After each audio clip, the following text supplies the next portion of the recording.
இந்த காயெல்லாம் சாப்பிட்லான்டே தெரியாது. ஏன்னா வீட்ல வாங்க மாட்டோம். ஒரு தடவ காய்கறி வாங்கும்போது சின்ன பீஸ் சேர்த்து வாங்கிட்டு வந்துட்டாங்க. இதுக்கு மசாலாலாம் எதுவும் சேர்க்க போறதில்ல. காரத்துக்கு பார்த்தீங்கன்னா, பச்சை மிளகாய் மட்டும் தான். நான் எடுத்துக்கிற அளவுக்கு ஒரு பச்சை மிளகாய் காரம் கரெக்ட்டா இருக்கும். அதுக்கப்புறம் பாதி வெங்காயம் சேர்த்து அரைச்சு வச்சுக்கிட்டேன். தாளிக்கிறதுக்கு 2 டேபிள் ஸ்பூன் எண்ணெய் சேர்த்துட்டு, 1/2 டேபிள் ஸ்பூன் கடுகு சேர்த்து கொஞ்சம் லைட்டாக பொரிஞ்சதுக்கப்புறம் உப்பையும் சேர்த்துட்டேன். வெங்காயம்லாம் கொஞ்சம் அதிகமாக சேர்த்தா சீக்கிரமாக வதங்கணும் அப்படிங்கிறதுக்காக உப்பு கொஞ்சம் சேர்ப்போம்ல, அதே மாதிரி தான் தாளிக்கிறதுக்கு கொஞ்சமாக உப்பு சேர்த்து பாருங்கள், தெறிக்காமல் இருக்கும். வெங்காயம், தக்காளி, பரங்கிக்காய் எல்லாத்தையும் லைட்டாக அந்த எண்ணெயில் வதக்கி விட்டுறணும். அதுக்கப்புறம் தேங்காய் பால் கொஞ்சமாக எடுத்து வச்சுருக்கேன்.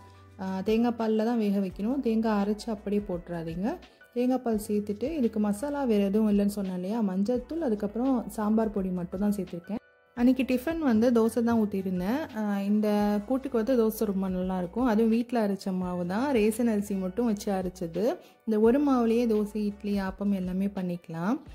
இந்த கூட்டுக்கு காரத்துக்காக பச்சை மிளகா, வெங்காயம் அரைச்சோம் இல்லையா, அதையும் வந்து லாஸ்ட்டாக போட்டு ஒரு கொதி வந்தவனும் இறக்கிட்டா கூட்டு ரெடி ஆயிரும்.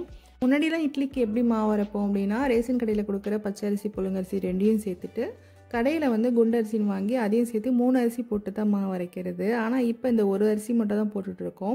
இதோட ரேஷியோ கப் மெஷர்மெண்ட் வந்து நான் செக் பண்ணிவிட்டு டிஸ்கிரிப்ஷனில் கொடுக்குறேன். ஆனால் நான் எப்படி அளந்தேன் அப்படின்னு பார்த்தீங்கன்னா, வீசம்படி உலக்குன்னு சொல்லுவோம்ல, அதில் வந்து உலக்கில் வந்து 4 உலக்கு ரேஷன் அரிசி போட்டிருக்கேன். அதுக்கப்புறம் 2 டேபிள் ஸ்பூன் வெந்தயம் சேர்த்துருக்கேன்.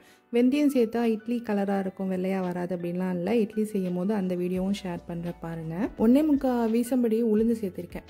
இது ரெண்டையும் சேர்த்து அரைச்சி பாருங்கள். வேறு எதுவுமே சேர்க்கணும் அப்படின்னு இல்லை. நல்லா மொறுமொறுன்னு கிறிஸ்பியாக தோசையும் கிடைக்கும், இட்லியும் சாஃப்டாக கிடைக்கும். நெக்ஸ்ட் டைம் தோசை சுடும் போது இந்த ரேஷியோ படி அரைச்சி பாருங்கள். அதே மாதிரி இந்த கூட்டும் ட்ரை பண்ணுங்கள். 2 தோசை எக்ஸ்ட்ராவே சாப்பிட்ற மாதிரி இருக்கும். இந்த வீடியோ பிடிச்சிருந்துச்சுன்னா லைக் பண்ணிட்டு சப்ஸ்கிரைப் பண்ணி வச்சுக்கோங்க. தேங்க்யூ ஸோ மச் ஃபார் வாட்சிங்.